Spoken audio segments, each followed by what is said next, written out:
व्याप्तं येन चराचरं तत्पदं दर्शितं येन तस्मै श्री गुरवे नमः। ध्यानमूलं गुरुमूर्ति पूजामूलं गुरुपदं मंत्रमूलं गुरुवाक्यं मुक्तिमूलं गुरुकृपा। न गुरुरधिकं तत्त्वः न गुरुरधिकं तपः तत्त्वज्ञानात् परं नास्ति। तस्मै श्री गुरवे नमः। तस्मै श्री गुरवे नमः। तस्मै श्री गुरवे नमः। सद्गुरुनाथ महाराज की जय। माऊली महाविष्णु श्री ज्ञानेश्वर भगवान की जय। जगद्गुरु श्री संत तुकाराम महाराज की स्वामी स्वरूपानंद महाराज की जय। जय रघुवीर समर्थ। हरि ओम तत्सत्। हरि ओम हरि ओम। उपस्थित सर्व श्रोते वर्ग, आदिनाथ महाराज आणि या पाटील घराण्याने ताईंनी या अव्याहतपणे गेली 37 वर्ष अखंडपणे ज्ञानेश्वरीचं पारायण आणि त्याद्वारे या वास्तूमध्ये भगवंताचं जे काही चिंतन चालू आहे आणि त्यानिमित्ताने इथे येणाऱ्या सद्भक्तांना श्रोत्यांना जे काही ज्ञानाचा अंजन मिळायला लागलेला आहे ते एक पूर्व पुण्याई पूर्व सुकृत या सगळ्याची फलश्रुती म्हणून हा सत्संग आपल्या सगळ्यांच्या वाट्याला प्राप्त आहे। मला सुद्धा या माझ्या कामाच्या निमित्ताने ज्या वेळेला मेडिकल रिप्रेझेंटेटिव्ह म्हणून काम करायचो त्या निमित्तानं मला या गावामध्ये येण्याचा योग आला आणि आमचे डॉक्टर चव्हाण त्यांनी मला ताईंकडे त्या ठिकाणी परिचय करून दिला आणि मग हे पूर्वीचे जे ऋणानुबंध आहेत ते ऋणानुबंध हळूहळू या एकमेकांची ओळख झाली, स्वभाव कळाले आणि मग त्या स्वभावाची जी काही परिणिती आहे ती म्हणजे एक दृढ असं प्रेमाचं नातं या ठिकाणी आपल्या सगळ्यांच्या मध्ये निर्माण झालेलं आहे। मगाशीच आम्ही विचार करत होतो की पृथ्वी तलावर जन्म झाला, त्यातल्या त्यात भारत देशामध्ये जन्म झाला, चांगली गोष्ट आहे। भारत देशामध्ये अनेक राज्य आहेत, त्याच्यामध्ये एक महाराष्ट्र नावाचं एक राज्य आहे, त्याच्यामध्ये आपण आलो आणि त्याही महाराष्ट्र राज्यामध्ये जिथं संतांची भूमी आहे, संतांचं पदस्पर्श झालेला आहे, संतांची वाणीनं ते वातावरण भारित झालेलं आहे, अशा ठिकाणी पवित्र कुळी, पवित्र देशी, पवित्र वातावरणामध्ये आपला जन्म झाला। हे फार मोठं एक पूर्वसंचित आहे आपल्या सगळ्यांचं, हे आपण समजून घ्यायला पाहिजे। नाहीतर अमेरिकेत वगैरे जन्माला आलो असतो, सगळ्या वस्तू मिळाल्या असत्या, पण सगळ्या वस्तू जरी मिळाल्या तरी आत्मवस्तू मिळाली नसती। कारण आत्मवस्तू जी आहे ती संतांच्या जवळ आहे आणि त्या संतांच्या कृपेनं प्राप्त होणारी आहे आणि अशा संतांच्या जवळ जन्म होणं, आमच्या महाराजांचा मगाशी विषय झाला की आपण परत जन्माला जायचं आहे। तुकामध्ये गर्भवासी सुखी घालावे आम्हाला जन्म नको असं नाही, जन्म असावा पण संतांच्या जवळ असावा, संतांच्या भूमीमध्ये असावा, गुरूंच्या जवळ असावा, एखाद्या पवित्र घरामध्ये असावा, पावन कुळामध्ये असावा। शुची नाम श्रीमतांगे हे योग भ्रष्ट विजायते। शुची ज्याच्या अंतर्बाह्य शुची आहे अशा घरामध्ये जन्म आला तर घेईन मी जन्म यासाठी देवा, तुझी चरण सेवा साधावे। असं आपण सगळे भाग्यवंत आहोत. भाग्यवंता घरी काय, हा भाग्यवंता घरी भजन. म्हणून जन्माला येणं वाईट नाही आहे. जन्माला आल्यानंतर त्या जन्माचं आपण सार्थक काय करतो त्याच्यावर सगळं अवलंबून आहे. अशा या नरदेहाला आल्यानंतर या जीवांना बुडते हे जनक, न देखवे डोळा म्हणून येतो कळवळा. संत आणि आपण सगळेजण जन्माला येत असतो, पण आमचे महाराज सांगतात 3 प्रारब्ध आहे. एक प्रारब्ध आहे त्याला अनिच्छा प्रारब्ध, दुसरं प्रारब्ध आहे त्याला स्वेच्छा प्रारब्ध, आणि तिसरं प्रारब्ध आहे ते परीच्छा प्रारब्ध. किती प्रारब्ध झाले? 3. स्वेच्छा प्रारब्धानं संत येत असतात, परीच्छा प्रारब्धानं देव येत असतात, आणि अनिच्छा प्रारब्धानं जीव जन्माला येत असतो. आम्ही स्वतःहून आलेलो नाही, आम्हाला ढकललेलं आहे. कसं ढकललेलं आहे? तर तुझं कर्म उदयाला आलेलं आहे, पण तेही कर्म चांगलं आहे म्हणून इतर योनीमध्ये ढकललेलं नाही. म्हणजे आपण इतर योनीत गेलो नाही असं नाही, इतर योनीमध्येही प्रवास करून आपण इथपर्यंत आलेलो. म्हणून पूर्व पुण्य आणि पूर्व पाप याची ज्या वेळेला साम्यावस्था होते त्यावेळेला अकस्मात हा नरदेहाचा ठेवा आपल्याला प्राप्त झालेला आहे. पण आपण नरदेहाला जरी आलो तरी त्या नराचं नारायण व्हायचं का? परत नरदेह सोडून आणि परत बाकीच्या अंडज, स्वेदज, उद्बीज अशा योनीमध्ये जायचं, हे एक जंक्शन आहे. आणि म्हणून ज्ञानेश्वर महाराजांनी ज्ञानेश्वरीमध्ये हा एक विषय सगळा सांगितलेला आहे. आणि हा विषय करण्यासाठी दुसऱ्या कुठल्याही देहामध्ये हे ज्ञान जे आहे ते घेण्याचं, समजून घेण्याचं काही त्या ठिकाणी योजना नाही आहे, ती फक्त याच ठिकाणी आहे. म्हणून संत काय म्हणतात? प्राप्त होवोनी नरकाया, प्राप्त होवोनी नरकाया, मला वाटलं नरकाया, प्राप्त होवोनी नरकाया नाही, मग कुठे या? प्राप्त होवोनी मजकडे या. हा नरदेह नर देहात आला, आपल्याला नारायण व्हायचं आहे, आपल्याला मी कोण आहे हे समजून घ्यायचं आहे. आणि ते समजण्याची व्यवस्था गाढवाकडे आहे का? घोड्याकडे?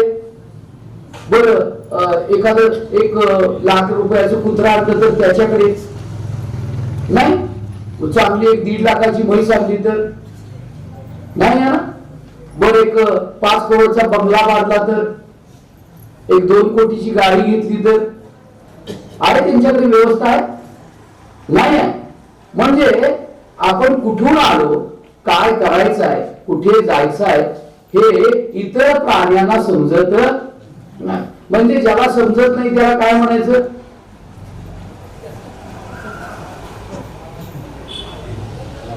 आपण म्हणतो गाढवच का तू? काही म्हणत असतील बऱ्याच वेळेला, काही गाढवच का तू? म्हणजे काय? गाढवाला समजत नाही. मग आपल्याला जर समजत नसलं तर आपण कोण आहे?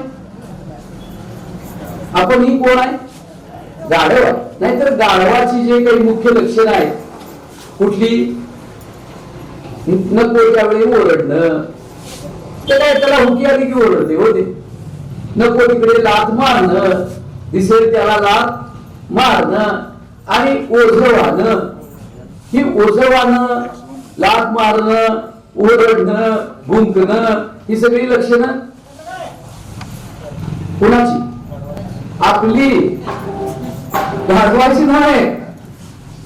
आपण ही संसाराचं ओझं वाहतोय तर वाहत नाही. संसार देवाचा का आपला? आपला आपला आहे तो गाढव आहे. जो आपला आहे असं म्हणतो आणि संसाराचं ओझं वाहतो तो गाढव आहे. म्हणजे संसार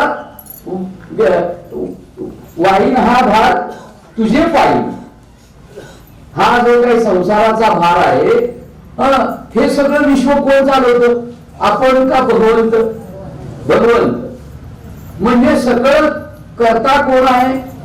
तूच करता, तूच भरता आणि तूच हरता. म्हणजे सकळ जीवांचा करीतो सांभाळ. कोणता सांभाळ करतो? भगवंत करता, नाही का? पण हे एवढं माहिती आहे आम्हाला की भगवंत सगळं चालवतात, त्यांना आम्हाला जन्म दिलेला आहे, त्यांना आम्हाला हे सगळी इंद्रिय दिलेली आहे, त्यांना आम्हाला ही सगळी रचना दिलेली आहे, नाही का? हे सगळं आपल्याला दिलेलं आहे, हे माहिती आहे. पण आपल्याला अजून विश्वास नाही काय की त्यानं मला जन्म दिलेला आहे, तस त्याचा सांभाळ, माझा सांभाळ सुद्धा करायचं. जबाबदारी कुणाची आहे? पत्नीची जबाबदारी कुणाकडे आहे? ज्यानं लग्न करून आणलेलं आहे त्याच्याकडे ती जबाबदारी आहे.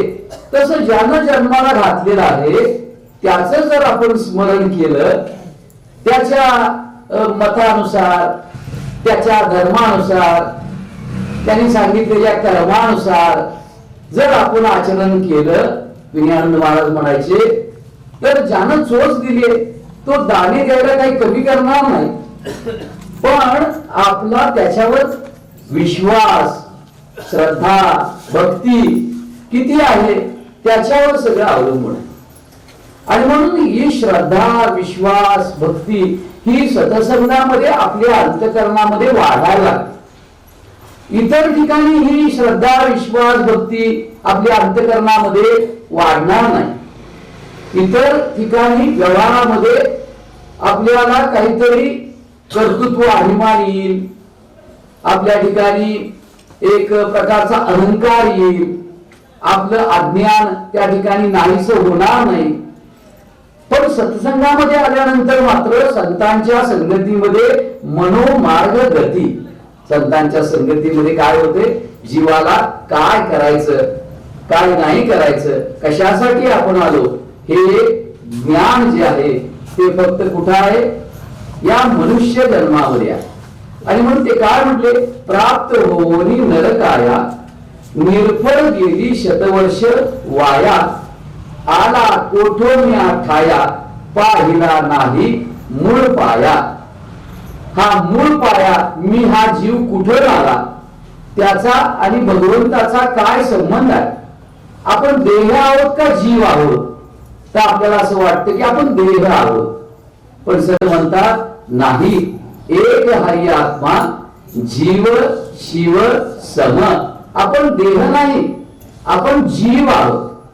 लक्षात आलं का? हा जीव जो आहे तो अज्ञानानं स्वतःच्या वडिलाला, मालकाला, पित्याला विसरलेला आहे. आपण विसरलो आणि अनेक जन्मामध्ये अनेक वडिलांना आपलं म्हणून, आईला आपलं म्हणून त्या ठिकाणी जगलो. पण खरे वडील, खरा पिता, पिता महेश जो आहे तो आपल्याला प्रत्येक जन्मामध्ये आपले ते पिता माता असून सुद्धा आपण म्हणतो ना, कृष्ण माझी माता, कृष्ण माझा पिता, बहीण, बंधू, चुलता, कृष्ण माझा, असा हा जो खरा पिता आहे तो आपल्याला अजून समजत नाही, समजलेला नाही. आणि म्हणून तो समजण्यासाठी या सत्संगाचं काय काय आहे, महत्व आहे. आज आपल्याला या जरी आपण अनिच्छा प्रारब्धाने जन्माला आलो असलो तर देव जे आहेत ते कशाने येतात? परीच्छा प्रारब्ध. जीव कशाने येतो? अनिच्छा प्रारब्ध, म्हणजे ढकलून दिला जातो. देव कसे येतात? बोलवल्यानंतर येतात. म्हणजे आपण जर बोलवलं, त्यांची भक्ती केली तर तुम्हाला ते दर्शन देतात, तुमचं काय दुःख असेल ते हरण करतात, तुम्हाला सन्मार्गाला लावतात, तुम्हाला चांगली संगती देतात. म्हणून देवाच्या सेवेमध्ये आपल्याला सुद्धा एक फळ मिळतं. पण ते कसं आहे? अदृश्य आहे. हरिमुखी म्हणा, हरिमुखी म्हणा, पुण्याची गणना कोण करी? तुम्ही म्हणाल हे म्हणायचं कशासाठी? तर संत म्हणतात त्यामुळे जे काही पुण्य होतंय त्याची गणना करता येत नाही. मग त्याचं काय पुण्य मिळते बाबा? तर ईश्वराची कृपा होते. आणि काय होते ईश्वराची कृपा झाल्यावर? दुसरी कृपा होते. ती आपल्याला होते, ती म्हणजे सद्गुरूंची कृपा. तुम्ही म्हणाल आम्ही इतकी वर्ष एवढं केलं आणि देवानं आम्हाला काय दिलं नाही. अरे बाबा, ते केले कर्म झाले, तेच भोग आले, मनात वारे पूर्व संचित केले, तया सारखे भोगले प्राप्त झाले. घडे भोगले सर्व ही कर्मयोगे, मती मंद ते खेद मानी वियोगी. जीवा, तू कर्म करून ठेवलंस त्याप्रमाणे आज तुझ्या वाट्याला सुख दुःख आली. पण आज जे कर्म आम्ही करतोय, आजचा दिवस, आजचा हा सत्संग, त्यावेळेला जर आम्ही या घरादाराची, व्यवहाराची, आपल्या घरातल्या मुलांची, संसाराची आठवण न काढता जर आमचं मन एकाग्र करून त्या भगवंताच्या चिंतनामध्ये जर तल्लीन केलं तर तेवढा काळ तुम्ही त्या मुक्त अवस्थेमध्ये त्या आनंद घेणार. पण आमचं मन येताना ते संसारातले संस्कार जे आहेत ते घेऊन इथं बसलेलं असत. म्हणून मनाचे कान करून ऐका असं संत सांगतात. पण मनाचं कान करून ऐकण्यासाठी मन आमचं कानाच्या ठिकाणी थांबतच नाही. मग ते कुठे जात? ते ईश्वर त्याला जो भोग द्यायचा आहे, आता इथं बसल्यानंतर हा आत्मानंदाचा सत्संगाचा भोग खरा प्राप्त व्हायला पाहिजे. पाहिजे की नाही? पाहिजे. मग आमचं मन इथं का थांबत नाही? का थांबत नाही? तुम्हाला असं वाटते की नाही इथं थांबावं म्हणून? त्याला थांबावं असं वाटते. रामकृष्णारी म्हटल्यानंतर त्या रामकृष्णारी म्हणताना त्याच्यामध्ये ते तल्लीन व्हावंस वाटतंय काय थांब. पण कधी हुलकावणी देत आणि कधी गावामध्ये फेरफटका मारत, कधी कुठल्या गल्लीमध्ये जात, कधी कोणत्या घरामध्ये शिरत, हे आपल्याला हातात माळ चालू आहे. पण मनाची माळ कुठे आहे?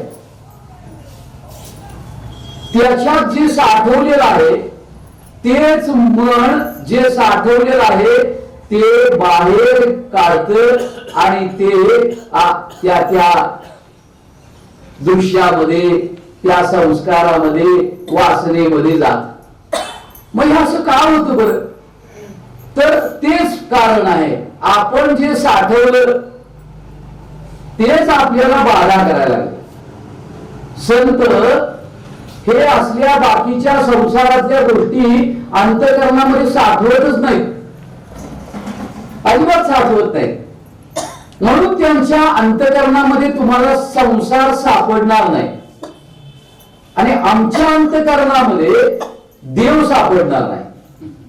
कारण आमचा परमार्थ बाहेरच आहे आणि त्यांचा परमार्थ आतला आहे.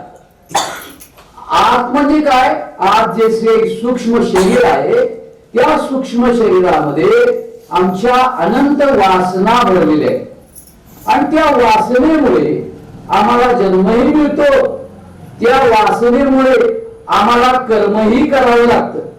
मुंग्या घरामध्ये बघितल्यात ना तुम्ही? मुंग्या काय करतात होत्या? काय करत असतात सारख्या मुंग्या? जमवा जमव काय करतात? त्यात बी प्रकार आहेत खंडूजी. एक काळी मुंगी, एक लाल मुंगी आणि एक नेहमीची मुंगी. आमची पत्नी म्हणते काळी मुंगी आहे, मारू नका. म्हणजे का? ती जर निघाली तर घरामध्ये बरकत येते असं ती म्हणते. अजून काय आलेली नाही. पाहिजे तर तुम्हाला मुंग्या आमच्यातल्या घेऊन जावा तुम्हाला. पण संत काय म्हणतात? मुंगी जशी दिवस रात्र साखर जमो डाळ जमो काय रस्त्यात घाल, तसं ही जीवरूपी मुंगी सारखी जमवायच लागल्या. ती जशी जमवते तसं ही जमवायच लागल्या.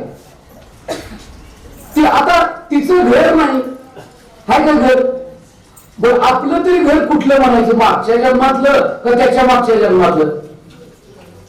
कुठलं आपलं घर कुठलं? तरी सुद्धा जमवायचं सोडत नाही. नेताही येत नाही, आणताही येत नाही, मध्ये आहे ते माझं बी नाही, तरी सुद्धा मनातली आसक्ती, मनातला मोह कमी होत नाही. कारण का? आमच्या अंतःकरणामध्ये या जगताविषयीची सत्यत्व बुद्धी इतकी दृढ झालेली आहे, हे सगळं आम्हाला खरंच वाटतं. संत म्हणतात हे खरं नाही, हे मायाजाळ आहे म्हणतात, काळी जादू. आणि काळी जादू अशी आहे खंडूजी की एकदम सगळ्यांच्यावर जादू करते. जन्माला आला रे आला की मुठी आवळायला सुरुवात झालीच. एखादाच रामकृष्ण परमहंसांसारखा ज्यांच्या हातावर रुपया ठेवला की ते घसरून पडायचे, मुठी उघडायच्या. आमच्यात जर एखादा रुपया ठेवला, 8 आणे ठेवले तर कर्कसून धरते. एवढा जर देव कर्कसून धरला, जनाबाई म्हणतात शब्दे केली जुडाजुडी, विठ्ठल पायी घातली बिडी, धरिला पंढरीचा चोर, गळा बांधून आडो. एवढं प्रेम आमचं जेवढं नश्वर संसारावर आहे, तेवढं शाश्वत असलेल्या या जीवाचा खरा पिता असलेला, जीवाचं खरं स्वरूप असलेला, जीवाचं अधिष्ठान असलेलं, जीवाचं परम विश्रांती स्थान असलेलं, जीवाला एक अशी गती प्राप्त देणार की जी गती प्राप्त झाल्यानंतर यद्गत्वा न निवर्तन्ते, तिथं आल्यानंतर परत माघारी यावं लागत. आणि इथं आल्यानंतर परत माघारी जायचं, परत यायचं. सकाळी नाना म्हणले कर्मर कर. महाराज त्यांनी नाव बदलले, केळकर महाराज होते ना, ते केळकर म्हणजे आमचं नाव ऑफिशियल आहे, पण अनऑफिशियल आमचं नाव खरं कर्मर करा. म्हणजे कर मर आणि कर, करायचं, मरायचं, परत यायचं, परत करायचं. हा कर्तृत्व भाव जो आहे तो अहंकारानं आमच्या ठिकाणी अंतःकरणामध्ये धारण केलेला आहे. आणि ते आम्ही केलेलं कर्म भोगण्यासाठी ईश्वर आम्हाला या भूतलावर पाठवतो. पण पाठवल्यानंतर आपल्या अंतःकरणामध्ये जो काही विक्षेप होतो त्यालाही कारण आपलं कर्मच आहे. प्रथम विक्षेप आहे श्रवणामध्ये, आणि तो म्हणजे तो इथं आल्यानंतर आपली वृत्ती तदाकार होऊ देत नाही. बघा तुम्ही होते का? बघा तदाकार होत नाही. संसारामध्ये एखादी बाई सांगायला लागली, काय संबंध नाही, पण 15-20 मिनिटं सगळं काम सोडून ते ऐकत बसतो आपण, नाही का? ऐकत बसतो ना. पण जिथं कल्याण होणार आहे तिथं आपलं मन कधी एकाग्र होत, त्याला कारण आहे आपलं कर्म माग आळे. मनाचे तरी अवधान ऐकले तिचे, एकला अवधान जर तू दिलंस. आमचे मधुकर पाटील महाराज कावण्याला 5वी पास आहे, पण वेदांत मुखवत आहे. आता योगा वैशिष्ट्य वाचायला लागल्या, ती योगा वैशिष्ट्य सुद्धा त्यांना वाचल्या डोक्यात बसतो. आम्हाला सकाळी सांगितलेलं प्रवचन संध्याकाळी आमचे महाराज सांगतात, हो प्रवचन कसं झालं? फार सुंदर झालं. काय सांगितलं? मला काय माहित नाही. आमचे सर म्हणायचे, हा शिकवलेला कळलं का? कळलं. काय कळलं? नाही कळलं. मी तर म्हणतो कळलं तरी चांगलं आहे, आणि नाही कळलं हे समजलं तरी बी चांगलं आहे. निदान आपल्याला नाही कळलं तर निदान तरी कळण्याची व्यवस्था आहे हो.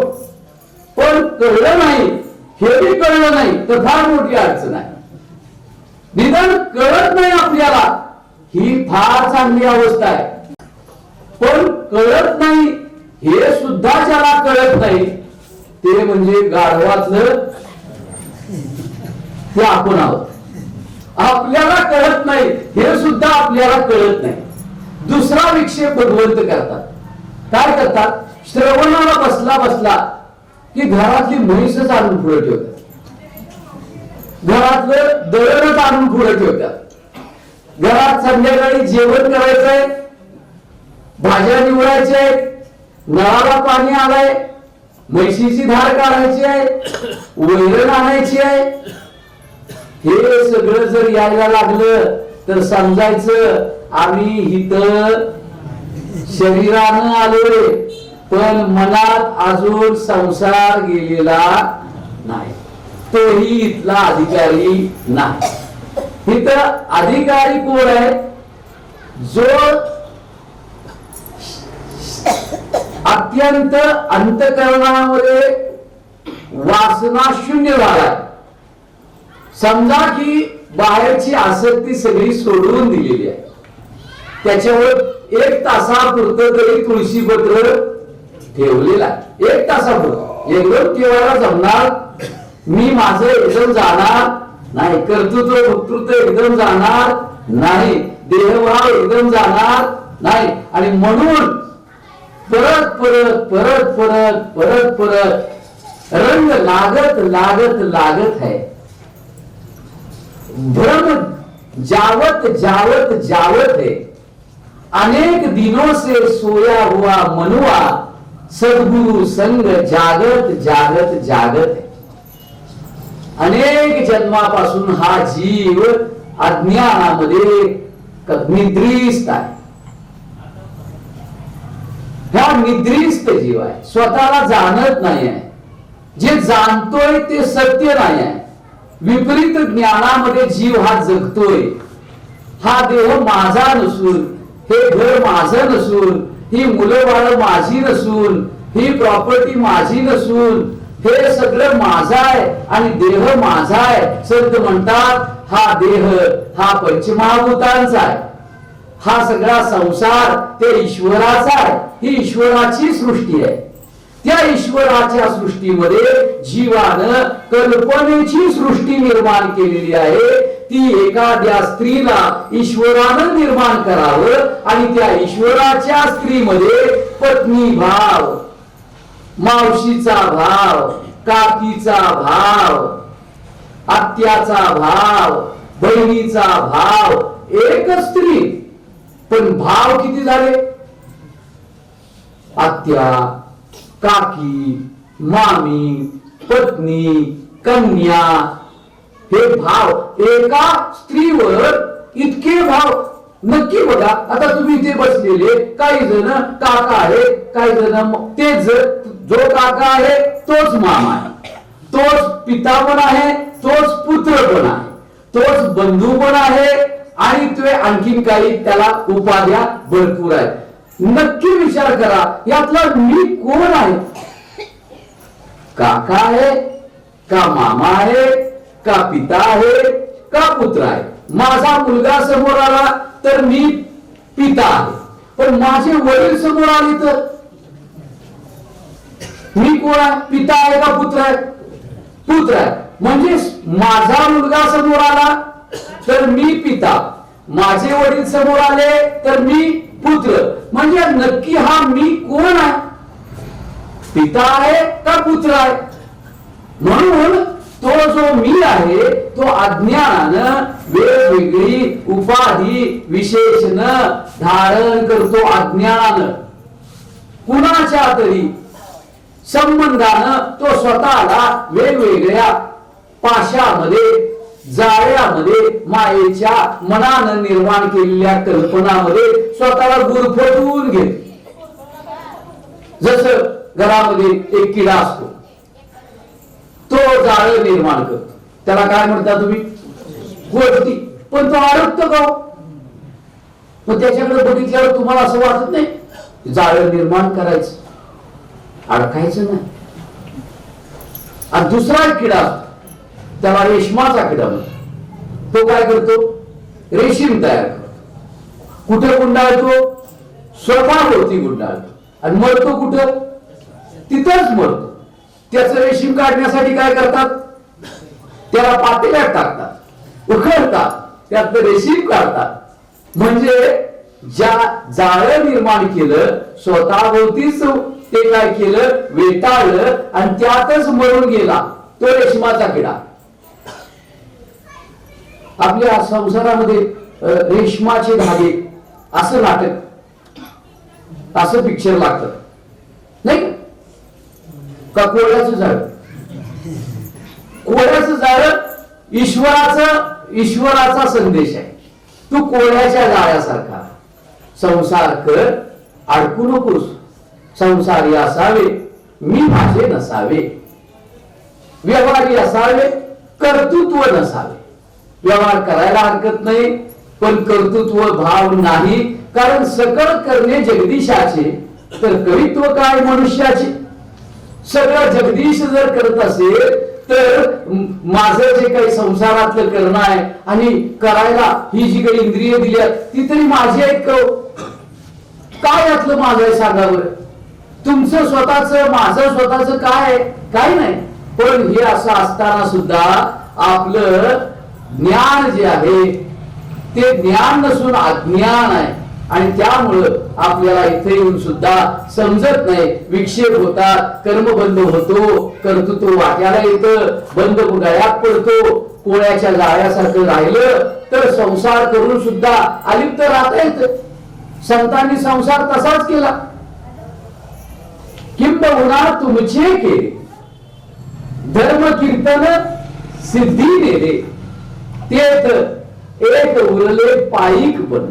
आमचे महाराज सारखे म्हणायचे, महाराज तुम्ही फार सांगता, फार आम्हाला मार्गदर्शन करता, तुमची योग्यता फार आहे. महाराज हे कराय हात मागे करा. आदिनाथ महाराज तसंच करतात. विनयानंद स्वतःकडे घ्यायला लागला, म्या म्या करायला लागला तर संत म्हणतात ते बकराय मारा. म्हणजे म्या म्या करते हो. जे बकरा आहे ना ते कसं करत? म्या म्या करत. आणि त्याच बकऱ्याच्या बळी दिल्यानंतर 6व्या अध्यायामध्ये ओवी आहे, 6व्या नाही 12व्या अध्यायामध्ये, प्राणशक्तीच्या मुंडे प्रहारुनी संकल्प मेंढे मनोमैशाचे मुंडे दिधले बळी. ते बळी दिला. म्हणजे आमचे महाराज सांगायचे की त्या बकऱ्याच्या आतड्यापासून एक ताक तयार करतात, तंतू. आणि तो तंतू तुरतुण्याला लावतात, विण्याला लावतात. आणि मग ते तंतू कसा वाजतो? तू तू तू तू. मी मी मी जो आहे तो इथं मरतो, जन्माला येतो, परत मी मी करतो, परत मरतो. असा हा जीव मी मी मी मी करून पुनरपी जन्मम पुनरपी मरणम ह्याच्यामध्ये अडकलाय. आणि जो तू तू करायला लागला, माझं नाही, सद्गुरूंचा आहे. आता ताई सुद्धा म्हणतात माझं नाही, माझ्या वडिलांचं पुण्य मला त्यांनी दिलेलं आहे. माझ्या वडिलांची मिराशी म्हणली. तसं सतत जर आपल्या अंतःकरणामध्ये कर्तृत्व भाव, सकाळी नाना सांगत होते सोहम पेक्षा दासोहम चांगला आहे. सोहम त्यांनी मागे दा लावलं, दासोहम. परत त्यांनी बोलले सदासोहम. त्यांनी परत ते हुशार होते, दासोहम केलं तर परत स लावलं, सदासोहम. पण ह्यांनी परत दा लावलं, दास दासोहम. मी दासांचाही दास आहे. तसं आम्ही संतांचे दास होऊन जर राहिलो, भगवंताचे जर सेवक म्हणून राहिलो, तर संसार हा दुःखमय नाही आहे, सुखमय आहे. आणि त्या ठिकाणी संत येत असतात स्वेच्छा प्रारब्धानं, जीव येत असतो परीच्छा प्रारब्धानं, आणि ईश्वराचा अवतार होत असतो, ईश्वराचा अवतार परीच्छा प्रारब्धानं. जीवाचा या ठिकाणी येणं अनिच्छा प्रारब्धानं, आणि संतांचं येणं हे स्वेच्छा प्रारब्ध. संत येत असतात, या जीवाच्या कल्याणासाठी अवतरत असतात, आपलं कार्य करत असतात आणि आपल्या मूळ अवस्थेला परत जात असतात. तसे ज्ञानेश्वर महाराज, निवृत्ती, ज्ञानदेव, सोपान, मुक्ताबाई, एकनाथ, नामदेव, तुकाराम आणि आपली ही जी काही पावसची परंपरा आहे ते का बरं आले असतील? त्यांना स्वतःच काय करायचं होतं का? काय करायचं नव्हतं? काय प्राप्त करायचं होतं का? काय प्राप्त? आणि म्हणून आपल्याला काहीतरी करायचं असते, जरा बारीक लक्ष ठेवा. म्हणून तसा देह, तसे संस्कार, तसं अंतकरण आपण घेऊन आलोय. आपल्याला ज्या इच्छा राहिल्यात ना, त्या इच्छा पूर्तीसाठी जे लागणारं मटेरियल आहे आणि त्या इच्छा पूर्ती कुठं होतील, ते गाव आहे, ते शहर आहे, ते आम्ही सगळं पूर्वी ठरवून त्या त्या ईश्वरानं तसा हिशोब चेक करून आम्हाला तिथं तिथं पाठवले. पण संत आपल्यासारखं असं भौतिक शरीर, आसक्तयुक्त अंतःकरण, विकारयुक्त अंतःकरण घेऊन येत नाही. म्हणून आपला जन्म हा भोगण्यासाठी आणि करण्यासाठी मिळाला. काय आपल्याला करायचं आहे, काय भोगायचं आहे का नाही भोगायचं? आपण जे करायला लागलोय आता ते साक्षी राहण्यासाठी करायला लागलोय का भोगण्यासाठी? सगळं जे 1 मजला, 2 मजले, 3 मजले, त्याच्यामधलं फर्निचर, त्याच्यामधले पेंटिंग, सकाळी तर आपल्या नानांनी उदाहरण दिलं, त्या कसलं ते भोपळा, काय भोपळा कोरून त्याचा त्यांनी ते पेला किंवा तांब्या करायचे. आणि त्यांनी तर सांगितलं की आमच्या तर घरामध्ये वेगवेगळ्या प्रकारचे वेगवेगळे सेट्स आहेत. पाहुणाला तर हा सेट, जावयाला तर हा सेट, शेजारचा आला तर आप सेट, सेट नाही आप सेट. आणि म्हणून आमचा हा देह परोपकारी, आमचं अंतःकरण परोपकारी नाही, दयायुक्त नाही, प्रेमयुक्त नाही. आमचं अंतःकरण कामासक्त, भोगासक्त आहे. संतांचं तसं नाही. संतांचं कसं आहे? दया हे भांडवल संती म्हणजे, दया, क्षमा, शांती असं त्यांचं भांडवल आहे. असे ज्ञानेश्वर महाराज या भूतलावर त्या वेळच्या याच्यामध्ये अवतरले. आणि त्यांनी काय संदेश दिला आपल्या सगळ्यांना? की सगळ्या जीवांच्या मध्ये एक परमात्माच, सगळ्या देहामध्ये एकच परमात्मा जो आहे तो वास करत आहे, असं तू समजून घे. जसं सगळ्या या दिव्यांच्या मध्ये वेगवेगळी वीज आहे का एकच वीज आहे? तुमच्या घरामध्ये एकच वीज. तसं हे सगळे दिवे आहेत. आपण बसलेलो, त्यानंतर प्राण्यांच्या शरीरामध्ये दिवा आहे.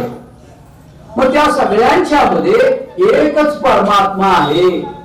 आणि म्हणून तू त्या दृष्टीनं त्या सृष्टीकडे बघ.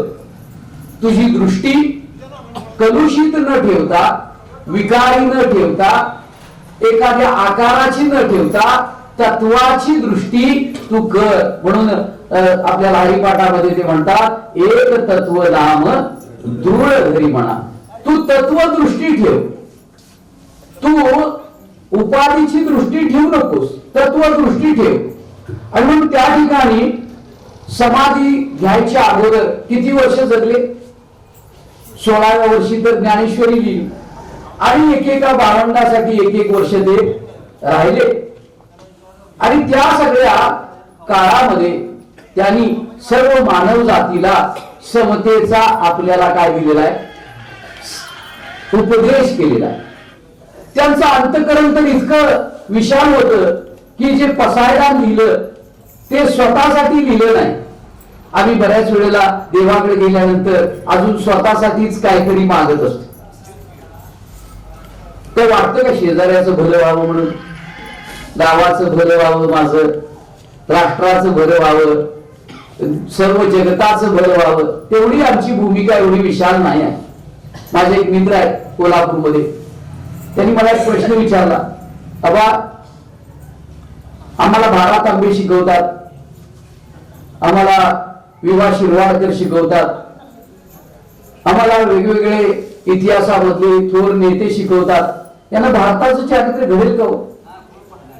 मी त्यांना म्हटलं, मी माझ्या स्वतःच्या चारित्र्याचा विचार करायला लागलोय, तुम्ही भारताच्या चारित्र्याचा विचार करायला लागलाय आणि संत विश्वाच्या चारित्र्याचा विचार करायला लागलाय.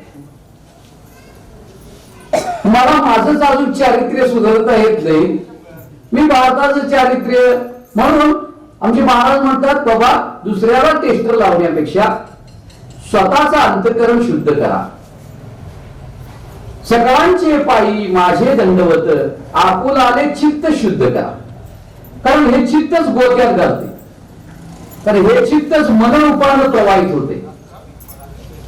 वेदांतामध्ये जे अंतःकरण चतुष्टय सांगितले किंवा अंतःकरण पंचक सांगितले, त्याच्यामध्ये अंतःकरण, मन, बुद्धी, चित्त आणि अहंकार या 5 गोष्टी सांगितल्या. त्याला अंतःकरण पंचक म्हणतात. पण या पंचकाचा 2च ठिकाणी त्यांनी विभाग केलाय, मन आणि बुद्धी. मनाच्या पोटात चित्त घातले आणि बुद्धीच्या पोटात अहंकार घातले. आपला अहंकार बुद्धीत आहे, वरून चपाती करत असते पण आत अहंकार धरून बसलेला असते. मी चपाती करते, वरून बांधत असते पण ती बुद्धीत अहंकार असते. खरं विचार करा, खुरप बांधते का तुम्ही? नाही, कोण बांधल खुरप? आणि खुरप्याला जर धरायला हात नसता तर कोण बांधल ते? मग खुरप का हात? अवघड आहे, अवघड आहे. आणि बसायला पाय नसतील तर खुरप बांधल ते हात का पाय? मग बघायला डोळे नसतील तर मग खुरप बांधल ते हात का पाय का डोळे? आणि मग हे हात पाय डोळे हात हे सगळं कोण? तुमचं का देवाचं? मग बांधल ते कोण? देव बांधल ते. अहो देव नाही बांधलं, देव कशाला बांधलो? अहो अहंकार भांगडायला लागलाय. हो, खोटा अहंकार निर्माण झालाय. तो म्हणतोय बघा, एकरात 100 टन काढला. देवाचं बी, देवाची जमीन, देवाचं आकाश, देवाचं पाणी, देवाचा सूर्य आणि ऊस याच्या नावावर, बिल याच्या नावावर 3800 द्या. बिल तुझ्या नाव. वा वा. कधी 3800 मधलं 380 प्रमाणे 10% कधी देवाला पाठवले काय? तर असा काही संकल्प तरी आहे काय? नाही. सगळं त्याचं तुमचंच होय. भारी काय किंमत? अहो त्याच हाय, त्याच होत आणि त्याच राहणार आहे. सोका म्हणे नित्य करा हा जागर, एकच हरीचे नाव राहणार हो. अहो हे माया हो, काय नाही मावशी. मामा मामी आणि मावश्या बंधू ते कशा बसतील उशा, तोंड पाहतील की सारे रडत बसत इथच बसतील. यम तुला येतील बांधून तुला ठेवतील, मग काय करशी जा शरण गुरुच्या पाया सहज बहुतरशी. असे हे गुरु रूपाने आलेले ज्ञानेश्वर महाराज ते स्वतःचा संसार करायसाठी आले नव्हते, संसार मोक्षमय करायसाठी आलेलो. अवघाची संसार होतोय, होतोय का? होतोय. पण हे माझच म्हणायला लागले हो सगळं. हॉटेलात गेला राहिला, दुसऱ्या दिवशी हॉटेल गावात करताय का बॅग घेऊन जाताय? आपलं हॉटेलात राहिलं, 4 घास खाल्लं, झोपलं, उठलं, पुढच्या गावाला गेलं. आमची माल म्हणते हे हॉटेलच आहे, पुण्य आहे तोपर्यंत ठेवत्यात, पुण्य संपलं की शिट्टी मारतात, उचला. आणि मग तसं लक्षात ठेवा ना. मी तर बाबा लक्षात ठेवते. भाड्याच्या घरात राहताय काय? राहत आहे. किती दिवस राहताय? भाड्याच्या घरात. भाडं चालू आहे तोपर्यंत राहते, आपलं घर होत नाही तोपर्यंत राहते. मग आपलं घर कुठलं आहे? भगवंत आपलं घर आहे आणि प्रकृतीचं घर आहे नाही भाड्याचं आहे. ते भाड्यानं दिलंय 100 वर्षानं, पण हे भाड्यानं दिले आता कब्जा करायला लागले. माझं आहे म्हणते. संत म्हणतात भाड्याचं काय समजून घे आणि स्वतःच काय ते समजून घे, मोकळा हो.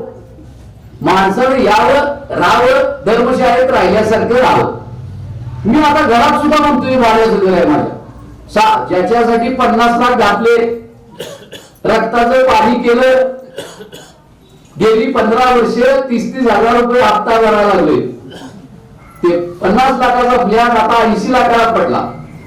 सगळं आयुष्य त्याच्यासाठी गेलं. पण तेवढा जर कष्ट ज्ञानेश्वरी, भगवद्गीता, हरिपाठ, चांगदेव 65, अमृतानुभव, संतांचं चरित्र समजून घेण्यासाठी जर केलो असतो तर ज्ञानेश्वर झालो नसतो. म्हणजे ज्ञानेश्वर त्या दृष्टीनं नाही, ज्ञान हेच तुम्हाला ईश्वर स्वरूप करणार आहे.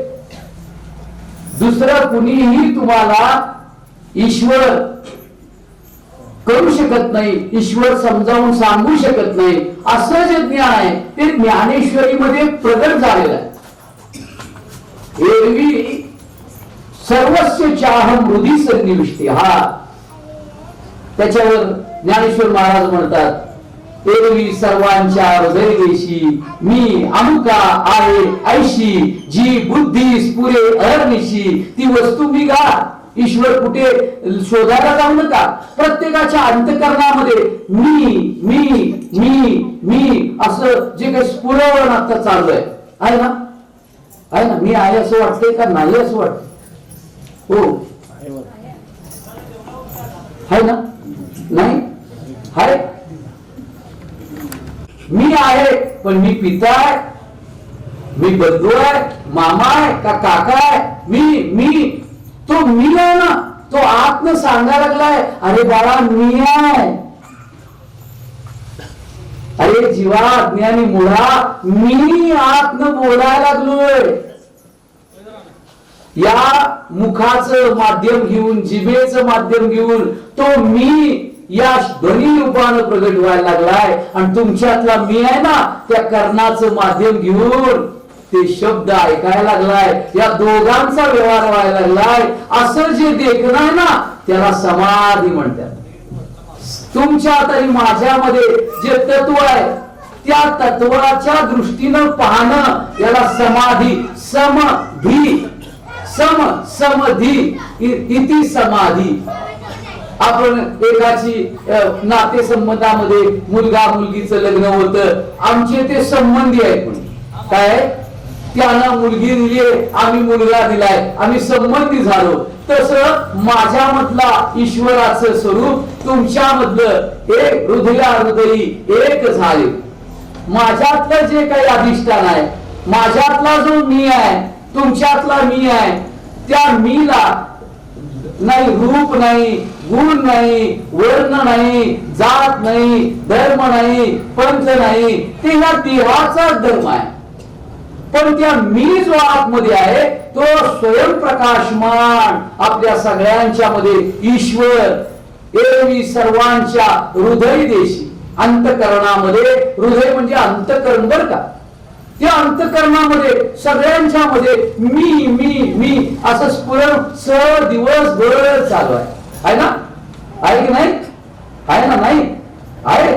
पण तो मी आम्ही अज्ञानानं देहाकडे लावतो आणि देहाला मी म्हणतो. तिथं मूळ अहंकाराची सुरुवात होते. ज्ञानेश्वर महाराज म्हणतात, हा विचारुनी अहंकार सांडीजे. सद्गुरूंच्या जवळ जा आणि हा मी कोण आहे तो समजून घे. शंकराचार्य म्हणतात, मन बुद्धी अहंकार चित्ताविनाहम न च श्रोत्र जिह्वेन ग्राण नेत्रे न च योम भूमीर्न तेजो न वायुहा चिदानंद रूपम शिवोहम शिव. मी कसा आहे? चिदानंद आहे. लक्ष द्या जरा. हा मी काल होता की नाही? होता.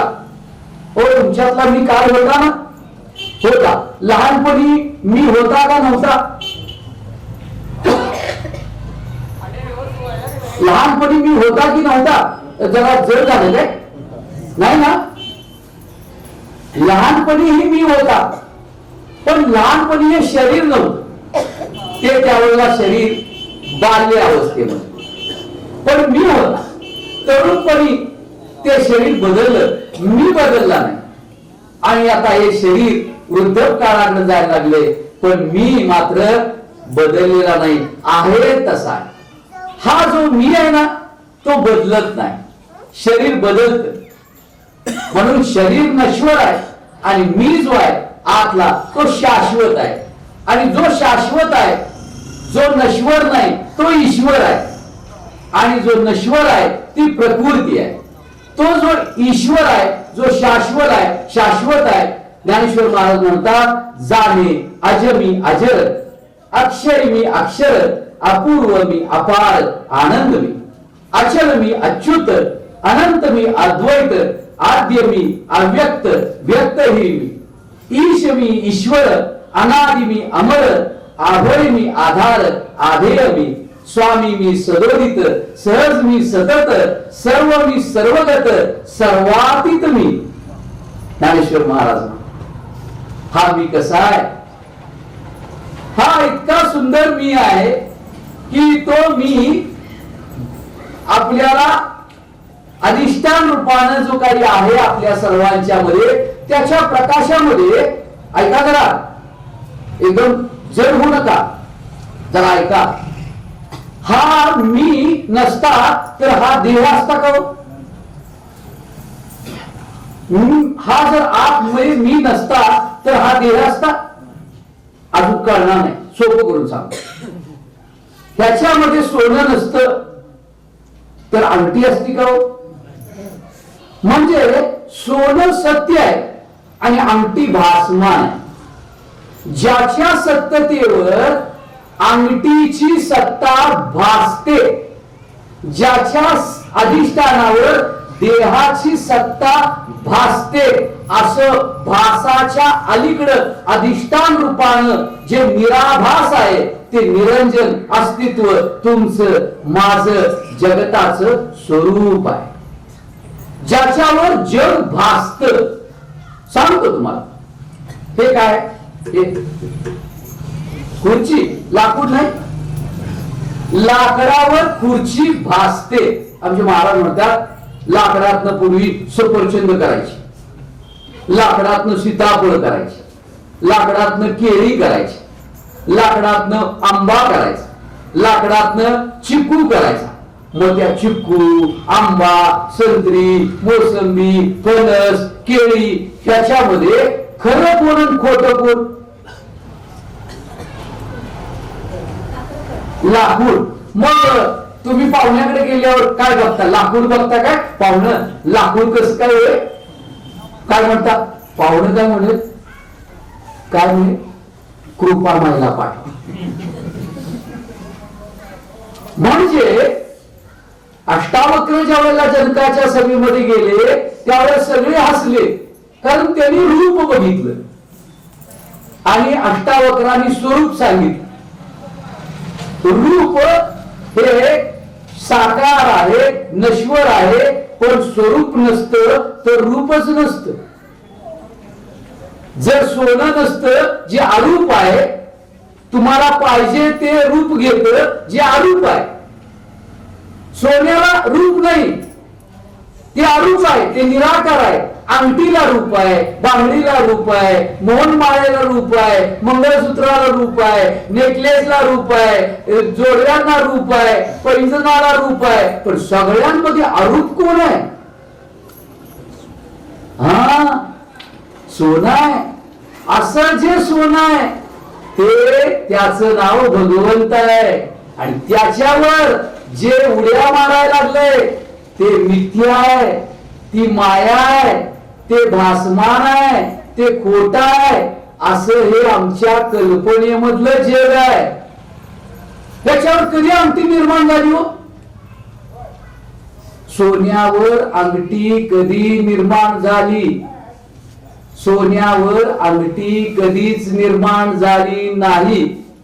सोनच होत, आता बी सोनच आहे आणि मोडल्यावर बी सोनच आहे, घडलं तरी सोनच आहे. प्रमाण देतो, अगा सोने लेणे होणी घडे तरी तयाचे सोने पण न मोडे, एर अलंकार ते वरचिलीकडे लेतयाचे भावे. कधी असं घरात गेल्यावर बघितले का? माझ्या हातात बांगड्या आहेत, सोन्याच्या आहेत, माझ्या गळ्यामध्ये मंगळसूत्र आहे, सोन्याचं आहे. सगळ्या अलंकारामध्ये जेवढं जेवढं आहे तेवढं सगळं सोनच आहे. तसं सगळ्या या देहामध्ये एक परमात्माच आहे. सगळ्या वस्तूमध्ये अधिष्ठान रूपानं परमात्माच आहे. भांड्यामध्ये आहे, जलामध्ये आहे, आकाशामध्ये आहे. असं कधी एकदा तरी बर जाऊ दे, वदनी कवळ घेता म्हटल्यावर चपातीत तरी भगवंत असं वाटतंय का? चपाती असं वाटतंय, गवळ असं वाटत नाही, आणि गव्हात देव आहे असं वाटत नाही. अहो गंमत अशी आहे, माया काय करते माहितीये का?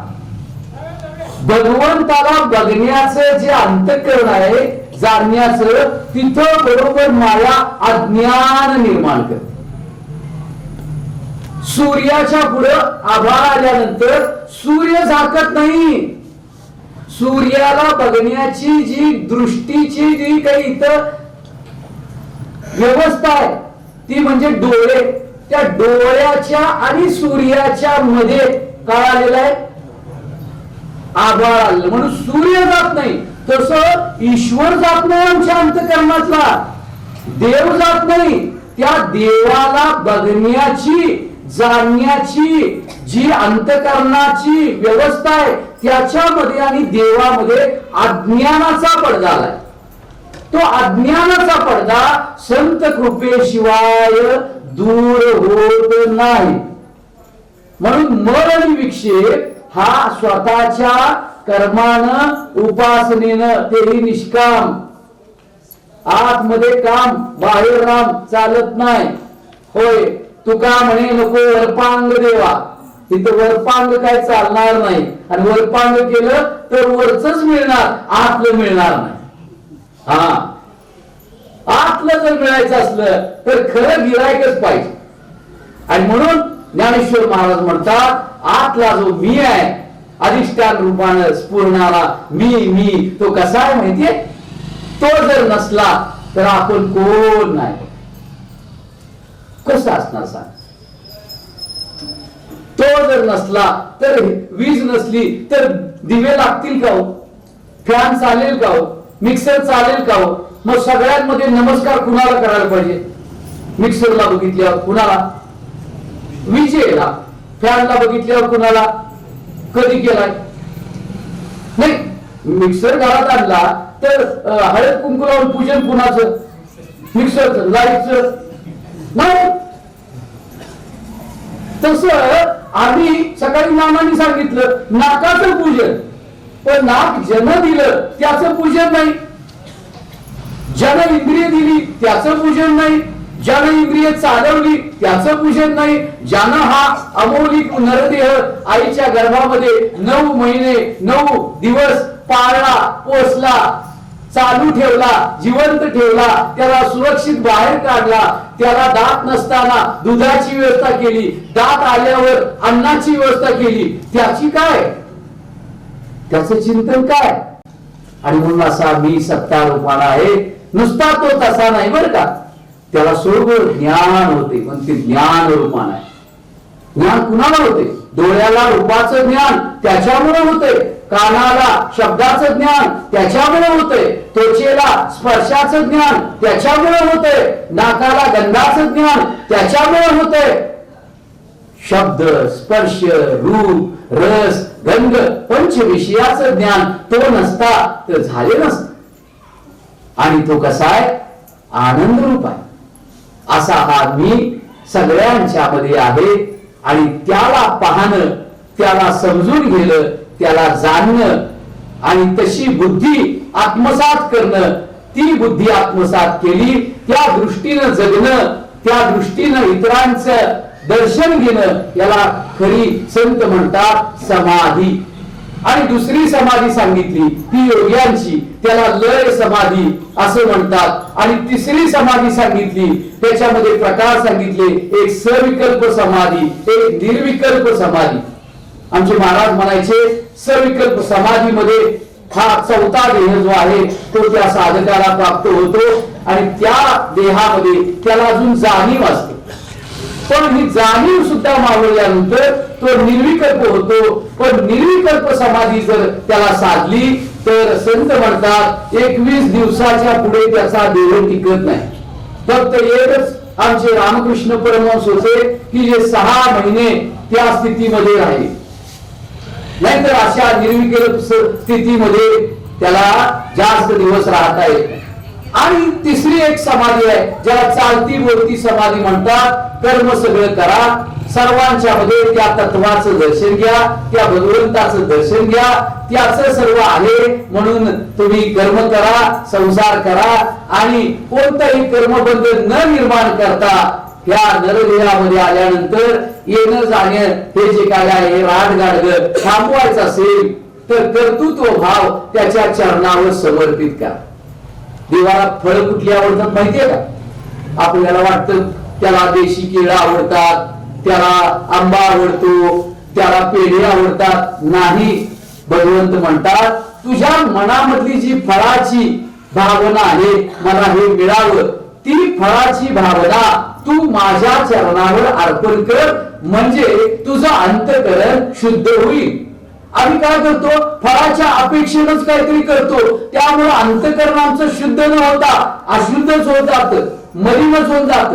म्हणून फल अर्पण म्हणजे आमच्या अंतःकरणामधल्या फळाची भावना अर्पण करायची.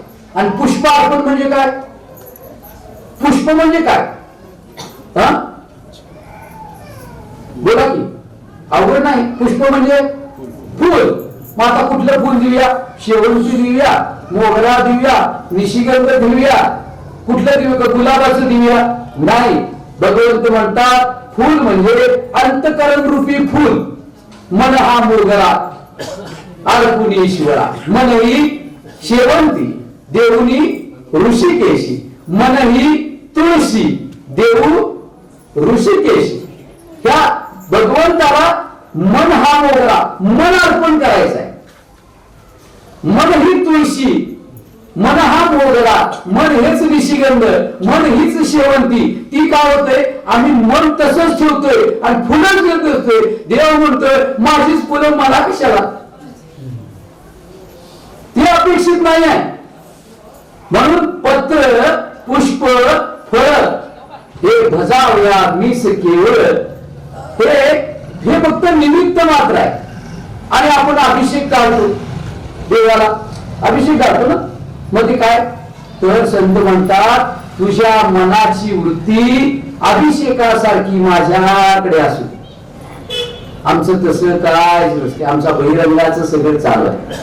आणि मग असं न होता जर आपण जर जगलो, राहिलो आणि परमार्थ केला तर आपलं अंतःकरण शुद्ध होणार नाही आणि बहिरंगानं परमार्थ होईल. पण अंतःकरणामधलं अंतःकरण हे अशुद्ध तसंच राहील, अज्ञानयुक्त तसंच राहील आणि आपला हा जीवनाचा प्रवास संपत जाईल. म्हणून तसं न करता आपल्या सगळ्यांना तत्वदृष्टी यावी, समधी असावी, सगळ्यांच्या मध्ये समान असलेलं तत्व आपल्याला कळावं. सगळ्यांच्याकडे पाहत असताना गुणदोष पाहू नये. आपलं काय होते? व्यक्ती बघितली त्यातला देव बघतच नाही आपण, त्या व्यक्तीचे गुणदोषच बघतो आपण. बघा तुम्ही करून जाताना एखादी व्यक्ती दिसल्यावर काय होते? देव दिसतोय का? आणि आमचा तर परमार्थ काय सांगतो? जे जे दिसे भूत ते मानिजे भगवंत. आम्ही त्याला भगवंत मानतो का शत्रू? काय मानतो? शेजाऱ्याला शत्रू मानतो का भगवंत? आणि संत तर म्हणतात निंदकाची घर असावे शेजारी. आम्ही तर काय म्हणतोय? याची एकदा काय जाऊ दे. मग काय आता घाण कुठे झाली? तिकडे झाली का इथं झाली? इथं झाली. मग घाण इथं झाल्यानंतर फळ काय मिळणार? गुलाबराव महाराज म्हणतात ज्याचं अंतःकरण घाण आहे ते उकिरण्यासारखं आहे. दिवसा माशा त्रास देतात आणि रात्री डास त्रास देतात. मग कुठल्या माशा? तर विकार, काम, क्रोध आणि माशा आहेत ना, हे रात्री वासना त्रास देतात. मग अंतःकरण शुद्ध नाही तर मग ज्ञान काय करणार? आणि ज्ञानच कळणार नाही तर तत्वदृष्टी काय होणार? आणि तत्वदृष्टीच मिळाली नाही तर समाधी काय होणार? म्हणून ज्ञानदेवांची समाधी वेगळी होती, कारण ते समाधीतनं खाली कधी आलेच नाही. तो एक त्यांचा एक लौकिक असा प्रवास झाला, ते एक प्रसंग झाला, पण ते कायम समाधीमध्येच होते, त्या सम अवस्थेमध्येच होते. त्या समावस्थेत नसते तर सगळ्यांच्यासाठी पसायदान कशाला मागितलं असतं त्यांनी? आता विश्वात्मकी देवे कशाला म्हटले असते? म्हणून त्यांनी जरी लौकिक अर्थानं हा देह त्या ठिकाणी ठेवला असला तरी सुद्धा आपल्या अंतःकरणामधला जो ज्ञानदेव आहे तो जागृत आहे आणि म्हणून तो समजून घ्या. सगळ्यांच्या मध्ये तोच विराजमान आहे असं समजून घ्या आणि आपल्या नरदेहाचं सार्थक करा. झालेली सेवा आहे. या ठिकाणी वाणीला विराम देतो.